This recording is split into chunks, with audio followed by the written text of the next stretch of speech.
They say blood remembers, it carries things, memories, guilt, promises that outlive the people who made them. You can bury a man, burn his house, erase his name from every record. But the blood doesn't forget. It waits. It keeps moving, pulsing quietly in the veins of descendants who have no idea what they carry. In the hills of western Pennsylvania, there's a house the locals won't point to on a map. Not because it's haunted, but because it isn't anymore. The land itself feels hollow, like something that once lived there finally died, and whatever it was took the sound of life with it. That's where the Lorn family lived for generations. A family that, according to official records, should have died out in the winter of 1912, but they didn't. Hello everyone, before we start, make sure to like and subscribe to the channel and leave a comment with where you're from and what time you're watching. That way YouTube will keep showing you stories just like this one.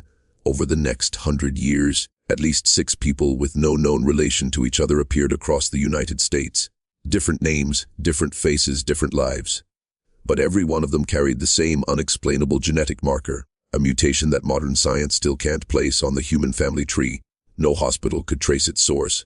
No genealogist could track the lineage. DNA testing would place each subject as a statistical anomaly, a ghost branch on the human record, and yet every one of them dreamed the same thing: a house with black windows, a staircase leading into water, and a whisper that sounded like their own voice calling from the bottom. The first doctor who tried to study this bloodline disappeared in 1978. His notes were found years later in a box marked unverifed.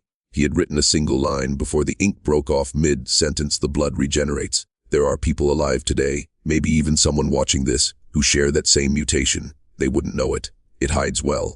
But the stories, the patterns, the accidents, they all trace back to that same impossible origin. The Lorn bloodline didn't die. It adapted. It learned to live too long, and science, for all its instruments and arrogance, still has no idea what it's looking at. Because it's not evolution, it's memory. The question is, what exactly does it remember? Next section. You said next. ChatGPT said they said the Lorns came from nothing. Settlers, farmers, the kind of people who left no trace but a gravestone and a tax ledger. But the first mention of them in any record isn't from a census. It's from a coroner's report. 1847. A woman found in the snow, no visible wounds, her skin pale as wax, her blood missing. The doctor wrote that her body was perfectly preserved, despite 3 days of exposure. Beside her was a child breathing, unharmed.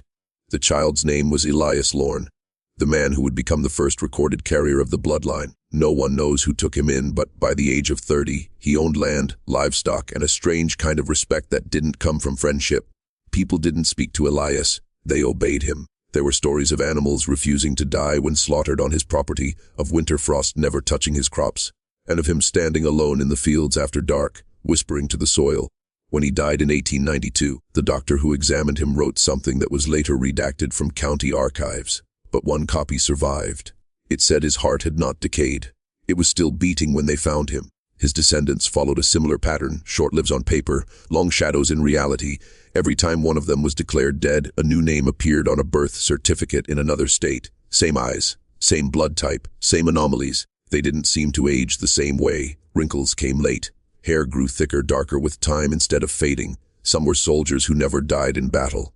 Others were doctors who never grew old enough to retire. But all of them disappeared around their 49th year. Not dead, gone. Left behind homes half-packed, unfinished meals, sometimes letters that ended mid-sentence. And every time, witnesses said the same thing, that the air smelled metallic, like a storm that never came. Some scientists tried to call it a blood disorder. Others called it a hoax. But when one geneticist in 1994 extracted a sample from an alleged descendant's remains, what she found wasn't human hemoglobin at all. It was closer to chlorophyll. The report was suppressed within days, and that's where the trail almost ended. Almost. Because something about that blood refused to die quietly. Next section. You said next. ChatGPT said in 2003, a biology professor named Dr. Meredith Alcott reopened the Lorn case, though she didn't call it that. Her research proposal was innocuous, a study on unclassified genetic resilience in Appalachian populations. The university approved it. Funding came from a private foundation she refused to name, but in her personal notes, later leaked after her disappearance, she referred to her subjects as the still living. She found 5 people across 4 states who shared identical genetic signatures. No family connection, no shared ancestry within 5 generations, and yet their DNA carried the same untraceable marker, the one first recorded in the 19th century. She interviewed them all. A truck driver in Ohio who hadn't aged a day in 15 years. A widow in Kentucky whose husband died in 1959, but who still received pension checks under his name, her own handwriting on the forms. A girl in Maryland who, according to birth records, should have been 97 years old. Alcott's field notes described them as lucid calm and unsettlingly detached. They all spoke about dreams, just like the earlier cases. But their dreams had evolved. No longer the house with black windows, now it was a body of water, still, reflective. They claimed they could see their own faces in it, but younger. One described it as the place where we begin again. Alcott's final recording, dated October 29, 2005, was transcribed from a tape found inside her car, parked beside a frozen lake in West Virginia. The tape was damaged, but parts could be made out, her voice trembling, saying, "The sequence is rewriting itself. Every time I take a sample it changes. It's learning from me. It wants me to see something, but I don't know what." The car engine was still running when they found it. The lake was empty. Within a week, the foundation that had funded her work shut down. The files were erased, but digital fragments survived in private archives, enough to piece together one disturbing pattern. Every known carrier of the Lorn mutation was born within a few miles of underground water, caves, wells, flooded mines, and the oldest map showing those locations predates the town of Lorn by nearly a century. The map isn't labeled with property lines or rivers, it's labeled with veins, as if something beneath the earth was being mapped long before anyone called it land. Next section, you said next, ChatGPT said in 2011. A small YouTube channel posted a video titled, "The Lorn Transcript." It showed grainy black and white footage of what looked like a medical procedure. The video had no audio at first, just the sound of air, like wind through a tunnel. A man in a lab coat approached a patient on a table. The patient's face was blurred, but the movement, it was wrong, too slow, like time itself was dragging. Then the sound cut in. A voice, flat and distant, spoke one sentence. "The blood does not belong to us." Within 24 hours, the video was taken down. The channel vanished. The user's email traced to a student from West Virginia University. He'd gone missing 3 days before the upload. Police later found his laptop submerged in a shallow creek 10 miles from his home. The hard drive had been removed, but fragments of that footage have resurfaced over the years. Each copy slightly different, like the data itself was changing. Some versions show the patient's arm moving, too long, too fluid. Others show a reflection in the metal instruments. The reflection doesn't match the doctor. It looks like someone else entirely. Internet forums turned the Lorn bloodline into a myth, a cryptid, a viral ghost story for insomniacs and conspiracy hunters. But buried inside the noise was a single thread that most ignored: a series of death certificates, all marked with the same peculiar error. In the box labeled, "Cause of Death," there's a line drawn through the words, and beneath it, a handwritten note that says, "Undetermined. Persistence suspected." A persistence. Not survival, not immortality. Persistence. That word appeared again in 2016 when a biotech firm called Aviron briefly mentioned a persistent hemicellular variant in one of its internal memos. That memo leaked after a data breach. When journalists tried to investigate, Aviron claimed the term referred to a failed cell regeneration study. But the language was identical to the Lorn records from the 1800s. There's a theory that what we call blood isn't just a fluid, it's an archive, a living record of the body's history. But what happens when something inside it refuses to end? When the archive keeps rewriting the body it inhabits, generation after generation? If you're still watching, you're already braver than most. Tell us in the comments, what would you have done if this was your bloodline? Because the Lorn descendants didn't choose it, and from what the records show, it's not finished choosing. Next section. You said next, ChatGPT said in 2018, a man named Daniel Harker walked into a small-town emergency room in Idaho. He'd been in a car crash, head-on collision, 70 miles per hour. The EMTs said he shouldn't have survived. No pulse for nearly 6 minutes. But when the doctors opened him up, they found something they couldn't explain. His blood had already clotted. The tissue around his wounds was repairing itself before their eyes. The hospital's internal report, never meant for public release, described the blood as luminous under black light. The attending physician later lost his license for stealing a vial from the lab. That vial would reappear 3 years later, sold anonymously on a darknet forum. The listing name Type L. Authorities traced the seller's IP address to a rural property near the old Lorn estate in Pennsylvania. The land was condemned after a mine collapse in the 1960s, but aerial imaging showed a light source underground, steady, pulsing warm. When investigators entered, they found what looked like a natural cavern lined with calcite veins, but the walls were wet, pulsing as if breathing. In the center of the chamber was a table, stone ancient, smooth as glass, and on it a single metal tag: D. Harker, property of Aviron. There were no bodies, no bones, just a pool of dark fluid beneath the stone, thick and undisturbed. Samples taken from the site degraded within hours of exposure to open air. Every molecular structure in the sample collapsed as if it refused to exist outside that place. But before it broke down, one image appeared under microscopic light, a branching pattern, perfectly symmetrical, resembling a nervous system or a family tree. The lead investigator resigned 2 days later, citing psychological distress. In his statement, he said something that was later redacted, but a copy of the transcript remains online. When we stood in that chamber, we realized something. We've been calling it a bloodline, but that word isn't right. It's not about lineage. It's about connection. It's not that they lived too long. It's that they never stopped living. No one knows where Daniel Harker went after that night. Some believe he walked back into the tunnels.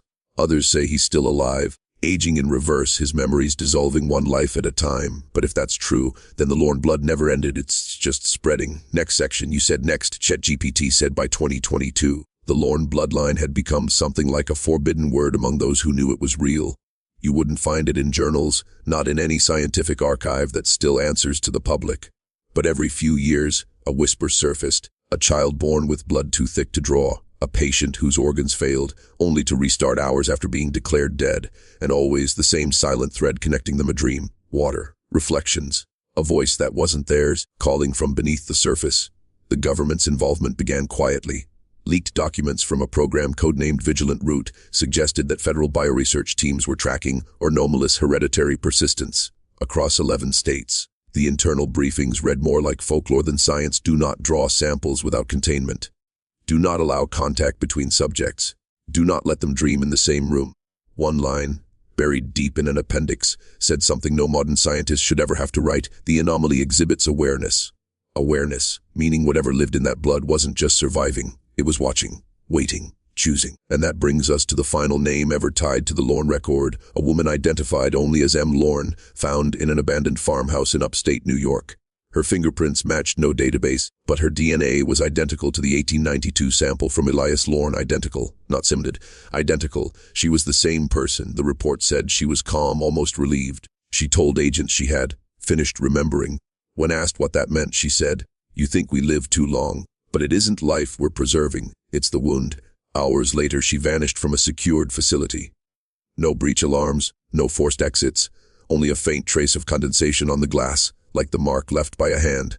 Some say the Lorn bloodline was never human. Others say it's what humanity becomes when it forgets how to die. Either way, the silence around it isn't protection, it's containment. And if you've watched this far, maybe you've already felt it, the quiet pull, the weight in your chest that feels like memory but isn't yours. If that's true, don't look for the house. Don't follow the dreams, because whatever the Lorns were, they remember you now. Would you like me to write a short closing monologue or outro narration, for example? How Eyes of the Past typically ends their videos, reflective, somber, almost whispered. You said next, ChatGPT said, they say history is the story of the living.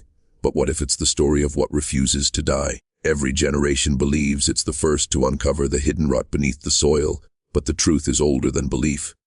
The Lorns weren't a curse. They were a warning, a glimpse of something humanity was never meant to see. What happens when life forgets its end? There are fragments still buried across the country, old wells sealed with concrete, cellars filled with water that never freezes, houses sold for nothing because the walls seem to breathe when the wind stops. The families who move in never stay long, but the stories do. Always the same: the air tastes metallic, the mirrors fog at night, and if you listen closely, you can hear something beneath the floorboards. Not footsteps, not rats. Something slower, thicker, like blood remembering its way home. People want to believe it's just myth, that the dead are dead and the living are safe, but we've built our world on the same soil that fed the Lorns. We've poured our foundations over veins that still run deep, and science, for all its precision, has never asked the right question. It keeps asking what the bloodline was, never why it stayed, because maybe it isn't evolution or mutation. Maybe it's punishment. Maybe the earth doesn't bury its secrets, it digests them slowly, patiently, until what's left isn't life or death, but something in between. Something that keeps breathing through us, generation after generation. And maybe that's why you found this video tonight. Maybe you weren't supposed to. Maybe something old remembered your name and decided it was time you remembered it too. If you've heard the whisper in your sleep, if you've seen that still water in your dreams, don't be afraid. Fear feeds it. Silence keeps it asleep. Just don't look for the Lorns, because the moment you start searching, it starts searching back. And when it finds you, it won't take your life, it will take your place. Eyes of the past, thank you for watching.